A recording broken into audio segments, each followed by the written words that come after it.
महिलांचं मतदान स्वाभाविक आहे, महाराष्ट्रामध्ये तेच झालं होतं।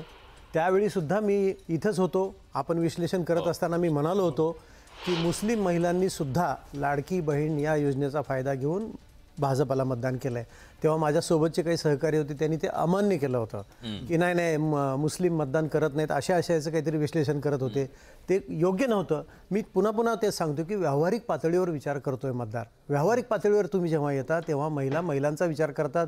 तुम्ही पुरुषी वर्चस्वाखाली ज्या काम करणाऱ्या महिला आहेत, जेव्हा त्यांना आर्थिक स्थैर्य तुम्ही देता तेव्हा त्यांचा विचार निश्चित बदलतो। 100% बदलणार नाही, 80% बदलणार नाही, पण कुठेतरी त्याच्याही खाली पण बदलेल, एवढं मी नक्की तुम्हाला सांगतो। 30 जागांचा फायदा इथं म्हणतो की ती मानसिकता वगैरे सगळं, परंतु जे खटाखट मतदानाच्या अगोदर 10,000 पडले 33 जागा आमदार सर इलेक्शन फिरले। त्याचाच अर्थ आहे की येणाऱ्या काळामध्ये सर्व राजकीय पक्षांना महिला कार्यकर्त्या, महिला त्यांचे जे काही नेतृत्व आहे त्यांना तेवढंच महत्त्व द्यावं लागणार आहे। महिला ही आता वोट बँक स्पष्टपणे झालेली आहे। जवळजवळ 50% जो मतदार आहे तो जर महिला असेल असं आपण मान्य केलं तर त्या 50% मतदारांमध्ये पुन्हा ह्याच्यातला आणखीन एक फॅक्टर असा आहे की ज्या पर्सेंटेजमध्ये महिला कमी आहेत पण त्यांनी ते पर्सेंटेज भरून काढलं मतदान करताना, पुरुषांच्या तुलनेमध्ये त्यांनी अधिक मतदान केलेलं आहे। हा सुद्धा एक जास्ती महिलांच्या प्रामाणिकतेचा त्यातला एक भाग असू शकतो कदाचित। तो भाग सुद्धा त्या पक्षाला फायदेशीर ठरला।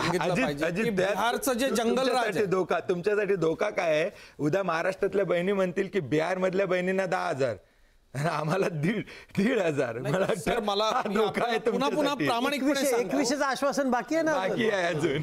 पुन्हा प्रामाणिकपणे आपल्याला सांगतो की एखादी पैसे देणारी योजना आणली म्हणून फक्त झालेलं हे मतदान नाही। आपण एक लक्षात घ्या, एससीच्या सर्व जागांवरती जिथे बिहारमध्ये भारतीय जनता पक्षाला एससीच्या जागांवरती आम्ही आता सर्वाधिक जागांवरती आम्ही आघाडीवरती आहोत। हा बदल आहे। आम्हाला जिथं मुस्लिम मतदारांची संख्या मोठी आहे तिथं आम्हाला मोठा लीड आहे। त्या जागा 10 जागा आम्ही तिथं प्लसमध्ये आहोत। म्हणजे नुसताच एखाद्या वर्गाला टार्गेट करून एखादी योजना आणली म्हणून हे यश मिळतंय अशातला भाग नाही, हे मी पुन्हा सांगतो। या निकालाचं अत्यंत चांगल्या पद्धतीनं विश्लेषण जर करायचं झालं माझ्या दृष्टीने तर ते मी असं करेल की सर्वसमावेशक सर्व मंडळींना, मुस्लिम समाजामधल्या मंडळींनी, मुस्लिम समाजातल्या आमच्या महिला भगिनींनी भरभरून भारतीय जनता पक्षाला आणि मित्र पक्षांना मतदान बिहारमध्ये केल्याचं स्पष्ट दिसतंय। हे काय नुसतं योजना किंवा पैसे मला तोच मुद्दा आता चर्चेला आणायचा आहे। जातीपातीचं राजकारण सातत्याने आरोप केला जातो की धार्मिक ध्रुवीकरणाच्या राजकारणाचा या निवडणुकीमध्ये धार्मिक ध्रुवीकरणाचा मुद्दाच आला नाही तरी भाजप जिंकलं।